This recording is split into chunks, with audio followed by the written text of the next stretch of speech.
ನಮಸ್ಕಾರ ಸ್ನೇಹಿತರೆ, ಎಲ್ಲರಿಗೂ PKV ಕನ್ನಡ ಯೂಟ್ಯೂಬ್ ಚಾನಲ್ಗೆ ಸ್ವಾಗತ ಸುಸ್ವಾಗತ. ಗೃಹಲಕ್ಷ್ಮಿ ಯೋಜನೆಯ 14ನೇ ಕಂತಿನ ಹಣ ತಮ್ಮ ಬ್ಯಾಂಕ್ ಖಾತೆಗೆ ಜಮಾ ಆಗಿಲ್ಲ ಅಂತ ಇರುವ ಮಹಿಳೆಯರು ಮೊದಲು ಈ ಕೆಲಸವನ್ನು ಮಾಡಬೇಕು.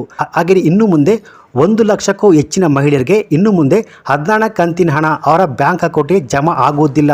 ಹಾಗೆಯೇ ಈ 14ನೇ ಕಂತಿನ ಹಣ ಯಾವತ್ತಿಂದ ಜಮಾ ಆಗುತ್ತೆ, ಯಾರಿಗೆಲ್ಲ ಇನ್ನು ಮುಂದೆ 14ನೇ ಕಂತಿನ ಹಣ ಜಮಾ ಆಗೋದಿಲ್ಲ, ಹಾಗೆಯೇ ಏನಕ್ಕೆ ಜಮಾ ಆಗೋದಿಲ್ಲ, ಹಾಗೆಯೇ 14ನೇ ಕಂತಿನ ಹಣ ನಿಮ್ಮ ಬ್ಯಾಂಕ್ ಖಾತೆಗೆ ಜಮಾ ಆಗಬೇಕು ಅಂದರೆ ಈ ಕೆಲಸವನ್ನು ಮೊದಲು ಮಾಡಬೇಕು. ಸೊ ಆ ಕೆಲಸ ಏನು, ಹಾಗೆಯೇ ಇನ್ನು ಏನೇನು ಹೊಸ ಅಪ್ಡೇಟ್ಸ್ಗಳು ಬಂದಿವೆ ಎಲ್ಲನೂ ಕಂಪ್ಲೀಟಾಗಿ ತಿಳಿಸ್ಕೊಡ್ತೀನಿ. ಹೌದು, ನಿನ್ನೆ 14 ಸಂಕ್ರಾಂತಿ ಹಬ್ಬಕ್ಕೆ 14ನೇ ಕಂತಿನ ಹಣ ಜಮಾ ಆಗಬೇಕಾಗಿತ್ತು. ಆದರೆ ನಿನ್ನೆ ಸಚಿವೆ ಲಕ್ಷ್ಮಿ ಹೆಬ್ಬಾಳ್ಕರ್ ಅವರು ಕಾರು ಆಕ್ಸಿಡೆಂಟ್ ಇಂದ ಸಮಸ್ಯೆ ಆಗಿದೆ. ಆದ್ದರಿಂದ 14ನೇ ತಾರೀಕಿಗೆ ಹಣ ಜಮಾ ಆಗುವಂತ ಹಣ 2 ದಿನಗಳು ಪೋಸ್ಟ್ಪೋನ್ ಆಗಿದೆ ಎಂದು ಗ್ಯಾರಂಟಿ ಸ್ಕೀಮ್ಗಳ ಅನುಷ್ಠಾನ ಪ್ರಾಧಿಕಾರದ ಜಿಲ್ಲಾ ಅಧ್ಯಕ್ಷರಾದ CS ಚಂದ್ರಭೂಪಾಲ ತಿಳಿಸಿದ್ದಾರೆ. ಸೊ ಹಾಗಾದರೆ ಈ 14ನೇ ಕಂತಿನ ಹಣ ಯಾವತ್ತಿಂದ ಜಮಾ ಆಗುತ್ತೆ, ಯಾರಿಗೆಲ್ಲ ಇನ್ನು ಮುಂದೆ 14ನೇ ಕಂತಿನ ಹಣ ಜಮಾ ಆಗೋದಿಲ್ಲ, ಹಾಗೆಯೇ 14ನೇ ಕಂತಿನ ಹಣ ನಿಮ್ಮ ಬ್ಯಾಂಕ್ ಖಾತೆಗೆ ಜಮಾ ಆಗಬೇಕು ಅಂದರೆ ಏನು ಕೆಲಸ ಮಾಡಬೇಕು ಒಂದು ಕಂಪ್ಲೀಟ್ ಆದ ಮಾಹಿತಿ ಈ ಒಂದು ವಿಡಿಯೋದಲ್ಲಿ ನಾನು ನಿಮಗೆ ತಿಳಿಸ್ಕೊಡ್ತೀನಿ. ಸೊ ಬನ್ನಿ ವಿಡಿಯೋವನ್ನು ಶುರು ಮಾಡೋಣ. ಅದಕ್ಕಿಂತ ಮುಂಚೆ ನೀವಿನ್ನೂ PKV ಕನ್ನಡ ಯೂಟ್ಯೂಬ್ ಚಾನಲ್ಗೆ ಸಬ್ಸ್ಕ್ರೈಬ್ ಮಾಡಿಲ್ಲ ಅಂದರೆ ದಯವಿಟ್ಟು ಇಲ್ಲೇ ಕಾಣುವಂಥ ಸಬ್ಸ್ಕ್ರೈಬ್ ಬಟನ್ನ ಪ್ರೆಸ್ ಮಾಡ್ಕೊಳ್ಳಿ. ಹಾಗೆಯೇ ಪಕ್ಕದಲ್ಲಿ ಬರುವಂಥ ಬೆಲ್ ಬಟನ್ನ ಒತ್ತಿ. ಸೊ ನಾನು ಯಾವುದೇ ಒಂದು ವಿಡಿಯೋವನ್ನು ಅಪ್ಲೋಡ್ ಮಾಡಿದಾಗ ನೀವು ನೋಡಬಹುದು. ಹಾಗೆಯೇ ಅನೇಕ ಜನ ವಿಡಿಯೋವನ್ನು ನೋಡ್ತಾ ಇದ್ದೀರಾ ಆದರೆ ಸಬ್ಸ್ಕ್ರೈಬ್ ಮಾಡ್ತಿಲ್ಲ, ದಯವಿಟ್ಟು ಸಬ್ಸ್ಕ್ರೈಬ್ ಮಾಡ್ಕೊಳ್ಳಿ. ಯಾಕೆಂದರೆ ನೀವು ಮಾಡುವ ಒಂದೇ ಒಂದು ಲೈಕ್ ಮತ್ತು ಸಬ್ಸ್ಕ್ರೈಬಿಂದ ನಿಮಗೆ ಇದೇ ರೀತಿಯಾದ ಉಪಯುಕ್ತ ಮಾಹಿತಿಗಳು ಕಂಟಿನ್ಯೂ ಆಗಿ ಸಿಗುತ್ತೆ. ಸೊ ಬನ್ನಿ ವಿಡಿಯೋವನ್ನು ಶುರು ಮಾಡೋಣ.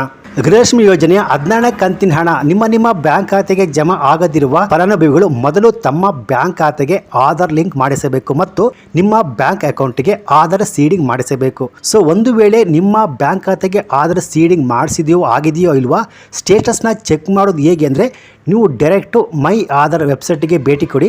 ಲಿಂಕ್ನ ಬೇಕಾದ್ರೆ ಬಾಟಮಲ್ಲಿ ಕೊಟ್ಟಿರ್ತೀನಿ, ಅಲ್ಲೂ ಭೇಟಿ ಕೊಟ್ಬಿಟ್ಟು ಬ್ಯಾಂಕ್ ಸೀಡಿಂಗ್ ಸ್ಟೇಟಸ್ ಅದರ ಮೇಲೆ ಜಸ್ಟ್ ಕ್ಲಿಕ್ ಮಾಡ್ಕೊಳ್ಳಿ. ಸೊ ನಂತರ ನಿಮ್ಮ ಆಧಾರ್ ಕಾರ್ಡ್ಗೆ OTP ಸೆಂಡ್ ಆಗುತ್ತೆ.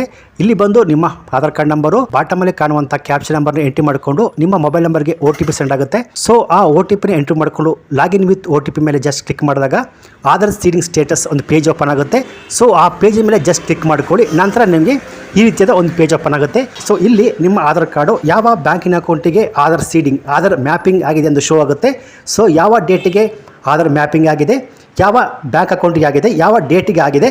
ಸೊ ಇಲ್ಲಿ ಬಂದು ಆ್ಯಕ್ಟಿವ್ ಅಂತ ಇದ್ದರೆ ನಿಮ್ಮ ಆಧಾರ್ ಸೀಡಿಂಗ್ ಸ್ಟೇಟಸ್ಸು ಡನ್ ಆಗಿದೆ, ಆ್ಯಕ್ಟಿವ್ ಆಗಿದೆ ಅಂತ ಅರ್ಥ. ಒಂದು ವೇಳೆ ಆಗಿಲ್ಲ ಅಂದರೆ ಬೇಗ ಹೋಗ್ಬಿಟ್ಟು ನಿಮ್ಮ ಬ್ಯಾಂಕಿನ ಅಕೌಂಟ್ ಎಲ್ಲಿದೆಯೋ ಅಲ್ಲೋಗ್ಬಿಟ್ಟು ನಿಮ್ಮ ಆಧಾರ್ ಕಾರ್ಡು ಅದೇ ಬ್ಯಾಂಕಿನ ಅಕೌಂಟ್ಗೆ ಲಿಂಕ್ ಮಾಡಿಸ್ಕೊಳ್ಳಿ. ಸ್ನೇಹಿತರೆ, ಗೃಹಲಕ್ಷ್ಮಿ ಯೋಜನೆಯ 14ನೇ ಕಂತಿನ ಇರಬಹುದು ಅಥವಾ ಅನ್ನಭಾಗ್ಯದ ಉಚಿತ ಅಕ್ಕಿ ಹಣ ಇರಬಹುದು, ನೀವು ಸರ್ಕಾರದ ಯಾವುದೇ ಹಣವನ್ನು ಪಡೆದುಕೊಳ್ಳಬೇಕು ಅಂದರೆ ನೀವು ಕಡ್ಡಾಯವಾಗಿ ನಿಮ್ಮ ಬ್ಯಾಂಕಿನ ಅಕೌಂಟ್ಗೆ ನಿಮ್ಮ ಆಧಾರ್ ಕಾರ್ಡು ಆಧಾರ್ ಸೀಡಿಂಗ್ ಅಥವಾ ಆಧಾರ್ ಮ್ಯಾಪಿಂಗ್ ಅನ್ನು ಕಡ್ಡಾಯವಾಗಿ ಮಾಡಿಸಿಕೊಳ್ಳಬೇಕು ಸ್ನೇಹಿತರೆ. ಸೊ ಹಾಗೆಯೇ ಇನ್ನೊಂದು ಕೆಲಸ ಏನಪ್ಪಾ ಅಂದರೆ ನಿಮ್ಮ ಆಧಾರ್ ಕಾರ್ಡ್ನ EKYC. ಹೌದು, ಸೊ EKYC ಮಾಡಿಸಿಕೊಳ್ಳೋದು ಹೇಗೆ ಅಂದರೆ ನಿಮ್ಮ ಹತ್ತಿರದ CSC ಸೆಂಟರ್ ಅಥವಾ ಗ್ರಾಮ ಕೇಂದ್ರ ಅಥವಾ ಕರ್ನಾಟಕ 1 ಕೇಂದ್ರ ಅಲ್ಲಿ ಭೇಟಿ ಕೊಟ್ಬಿಟ್ಟು ಒಂದು 50 ರಿಂದ 100 ರೂಪಾಯಿ ಆಗುತ್ತೆ.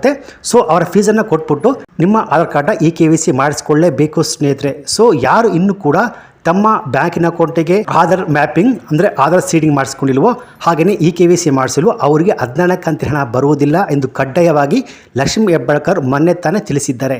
ಹಾಗೆಯೇ ಇನ್ನು ಮುಂದೆ ಯಾರು IT GST ಪೇ ಮಾಡ್ತಿದ್ರು ಅವರಿಗೆ ಕಡ್ಡಾಯವಾಗಿ ಅವರ ರೇಷನ್ ಕಾರ್ಡನ್ನು BPL ರೇಷನ್ ಕಾರ್ಡನ್ನು ಆಟೋಮೆಟಿಕ್ಕಾಗಿ APL ರೇಷನ್ ಕಾರ್ಡ್ ಆಗಿ ವರ್ಗಾವಣೆ ಮಾಡಿ ಅವರಿಗೆ ಇನ್ನು ಮುಂದೆ ಗೃಹಲಕ್ಷ್ಮಿ ಯೋಜನೆಯ 14ನೇ ಕಂತಿನ ಹಣ ಜಮಾ ಆಗುವುದಿಲ್ಲ ಎಂದು ಆಲ್ರೆಡಿ ಲಕ್ಷ್ಮಿ ಹೆಬ್ಬಾಳ್ಕರ್ ತಿಳಿಸಿದ್ದಾರೆ. ಸೊ ಹಾಗೆಯೇ ಈ 14ನೇ ಕಂತಿನ ಹಣ ಯಾವಾಗ ನಿಮ್ಮ ಬ್ಯಾಂಕ್ ಖಾತೆಗೆ ಜಮಾ ಆಗುತ್ತೆ ಅಂದರೆ ಸ್ನೇಹಿತರೆ, ನಿನ್ನೆ ಸಂಕ್ರಾಂತಿ ಹಬ್ಬಕ್ಕೇನೆ 14ನೇ ಕಂತಿನ ಹಣ ಜಮಾ ಆಗಬೇಕಾಗಿತ್ತು. ಆದರೆ ಮೊನ್ನೆ ಸಂಕ್ರಾಂತಿ ಹಬ್ಬಕ್ಕೇನೆ ಲಕ್ಷ್ಮಿ ಹೆಬ್ಬಾಳ್ಕರ್ ಅವರ ಕಾರು ಅಕಸ್ಮಾತ್ ಆಕ್ಸಿಡೆಂಟ್ ಆಗಿ ಅವರಿಗೆ ಸ್ವಲ್ಪ ಸಣ್ಣ ಪುಟ್ಟ ಬೆನ್ನು ಮೂಳೆಗೆ ಏಟಾಗಿದೆ. ಸೊ ಆದ್ದರಿಂದ 1-2 ದಿನಗಳು ಈ 14ನೇ ಕಂತಿನ ಹಣ ನಿಮ್ಮ ಬ್ಯಾಂಕ್ ಖಾತೆಗೆ ಜಮಾ ಆಗುವಂಥ ಪ್ರೋಸೆಸ್ ಸ್ವಲ್ಪ ಲೇಟ್ ಆಗ್ಬೋದು. ಆದರೆ ಮೊನ್ನೆ ಸಂಕ್ರಾಂತಿ ಹಬ್ಬಕ್ಕೆ ತಾರೀಕು 14ಕ್ಕೆ FD ಅಂದರೆ ಫೈನಾನ್ಸ್ ಡಿಪಾರ್ಟ್ಮೆಂಟಿಂದ ಆರ್ಥಿಕ ಇಲಾಖೆಯಿಂದ ಮಹಿಳಾ ಮತ್ತು ಮಕ್ಕಳ ಕಲ್ಯಾಣ ಇಲಾಖೆಗೆ ಹಣ ಫಂಡ್ ಟ್ರಾನ್ಸ್ಫರ್ ಆಗಿದೆ.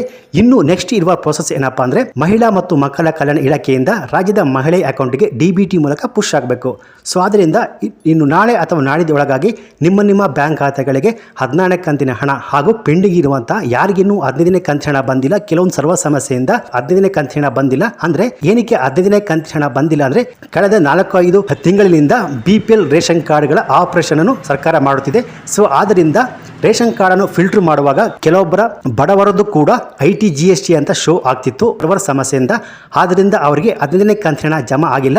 ಸೊ ಅದೇನು ಸಮಸ್ಯೆ ಇದೆ ಅದನ್ನು ಕ್ಲಿಯರ್ ಮಾಡಿ ITGST ಪೇ ಮಾಡ್ತಿಲ್ಲ ಅವ್ರಿಗೆ ಯಾರಿಗೇನು ಅಮೌಂಟ್ ಸೆಂಡ್ ಆಗಿಲ್ಲ, ಅವ್ರಿಗೆ ಪೆಂಡಿಂಗ್ ಇರುವಂಥ 15ನೇ ಕಂತಿನ ಹಣ ಪ್ಲಸ್ 16ನೇ ಕಂತಿನ ಹಣ ಒಟ್ಟು 4,000 ರೂಪಾಯಿ ನಿಮ್ಮ ಬ್ಯಾಂಕ್ ಖಾತೆಗಳಿಗೆ ಜಮಾ ಆಗುತ್ತೆ ಅನ್ನುವ ಮಾಹಿತಿ ಕಂಡು ಬಂದಿದೆ ಸ್ನೇಹಿತರೆ. ಅಂದ್ರೆ ಗ್ಯಾರಂಟಿ ಸ್ಕೀಮ್ಗಳ ಅನುಷ್ಠಾನ ಪ್ರಾಧಿಕಾರದ ಜಿಲ್ಲಾ ಅಧ್ಯಕ್ಷರಾದ CS ಚಂದ್ರಭೂಪಾಲ ಅವರು ತಿಳಿಸಿದ್ದಾರೆ. ಸೊ ಹೀಗಾಗಿ 16ನೇ ಕಂತಿನ ಹಣ ನಮ್ಮ ಬ್ಯಾಂಕ್ ಖಾತೆಗೆ ಜಮಾ ಆಗಿಲ್ಲ ಅಂತ ಇರೋರು ತಪ್ಪದೆ ಈ ವಿಡಿಯೋಗೊಂದು ಲೈಕ್ ಕೊಟ್ಟು ಈ ವಿಡಿಯೋವನ್ನು ಗೃಹಲಕ್ಷ್ಮಿ ಯೋಜನೆಯ ಹಣವನ್ನು ಪಡೆಯುತ್ತಿರುವ ಎಲ್ಲ ಮಹಿಳೆಯರಿಗೆ ನಿಮ್ಮ ಫೇಸ್ಬುಕ್ ವಾಟ್ಸಪ್ ಮೂಲಕ ಶೇರ್ ಮಾಡಿ. ಹಾಗೆಯೇ ಇದೇ ರೀತಿಯಾದ ಉಪಯುಕ್ತ ಮಾಹಿತಿಗೆ ಕೂಡಲೇ PKV ಕನ್ನಡ ಯೂಟ್ಯೂಬ್ ಚಾನಲ್ಗೆ ಸಬ್ಸ್ಕ್ರೈಬ್ ಮಾಡಿಕೊಳ್ಳಿ. Thanks for watching.